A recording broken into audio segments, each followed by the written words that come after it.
युवती को इंजेक्शन लगाकर आरोपी युवती को मारना चाह रहा था। वहीं आरोपी ने एक भिक्षुक का संक्रमित खून निकालकर युवती को लगाना चाहा। वहीं बताया गया कि आरोपी एक तरफा प्यार में पागल था। वैसे तो एक तरफा प्यार की कई कहानियां आपने फिल्मों में देखी होंगी, लेकिन कुछ फिल्में ऐसी हैं जो कि कई लोगों को इतना प्रभावित करती है कि उनके दिमाग में इस तरह की विकृत मानसिकता को बढ़ावा देती है। ऐसी ही एक घटना इंदौर के सराफा थाना क्षेत्र में हुई है, जहां आरोपी किशोर और संजय एक संक्रमित भिक्षुक युवक का खून निकालकर अपने ना मिलने वाले प्यार को लगाकर उसे इस दुनिया से अलविदा करना चाह रहा था। आरोपी द्वारा एक संक्रमित भिक्षुक के खून को निकालकर कुछ दिन पहले युवती को इंजेक्शन लगाना चाहा, लेकिन युवती इस इंजेक्शन से बच गई। यह पूरी कहानी साउथ के फिल्म आई की तर्ज पर थी।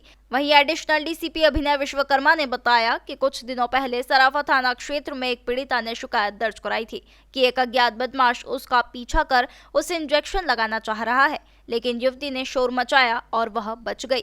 लेकिन पुलिस ने जब इस पूरे मामले की पड़ताल की और आरोपी को पकड़कर पूछताछ की तो पुलिस भी चौंक गई, क्योंकि साउथ की फिल्म आई की तर्ज पर आरोपी द्वारा एक संक्रमित भिक्षुक का खून निकालकर अपनी प्रेमिका को लगाना चाहा था, लेकिन पीड़िता बच गई और पुलिस ने आरोपी को गिरफ्तार कर लिया। आरोपी ने यह पूरी कहानी पुलिस को बताई, जहां पर पुलिस द्वारा आरोपी को गिरफ्तार कर अब इन्फेक्टेड इंजेक्शन में भरे हुए खून की जांच के बाद ही आगे की कार्यवाही की जाएगी।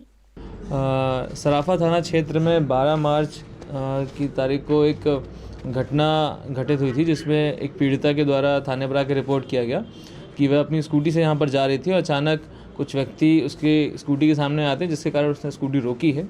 उसके बाद पीछे से कुछ अज्ञात व्यक्ति उसे एक इंजेक्शन उसकी कमर में लगाते हैं और जैसे ही वो चीखती है तो उसके बाद वो लोग छोड़ के इंजेक्शन को भाग जाते हैं।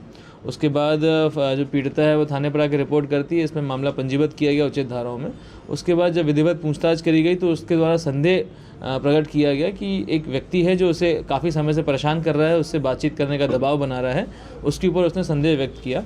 जब उस व्यक्ति को तलाश किया गया और उसको पूछताछ के लिए थाने पर लेके आया गया तो यह हम ज्ञात हुआ कि उसके द्वारा इस प्रकार का घटनाक्रम किया गया है और षड्यंत्र बना करके किया गया है।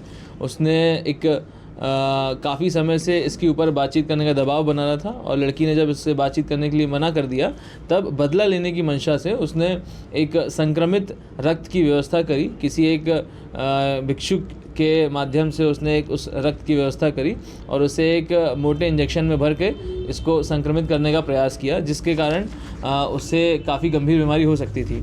पूछने पर ये कैसे उसके दिमाग में आइडिया आया तो उसके द्वारा बताया गया काफ़ी समय पहले उसने एक मूवी देखी थी जिसका नाम आई मूवी था, जो साउथ इंडियन फिल्म इंडस्ट्री की एक अच्छी प्रचलित मूवी है। उसमें उसको देख करके ऐसा आइडिया आया कि एक संक्रमित रक्त का इस्तेमाल करके पीड़िता को परेशान किया जा सकता है। इसमें उसके 2 अन्य साथियों के नाम सामने उजागर किए हैं जिसने ये घटना को अंजाम दिया था। वो दोनों आरोपी मालवा मिल क्षेत्र के रहने वाले हैं। उनकी गिरफ्तारी अभी नहीं हुई है। फिलहाल अभी तक 2 आरोपियों की गिरफ्तारी हुई है जिन्होंने ये घटनाक्रम को प्लान किया था।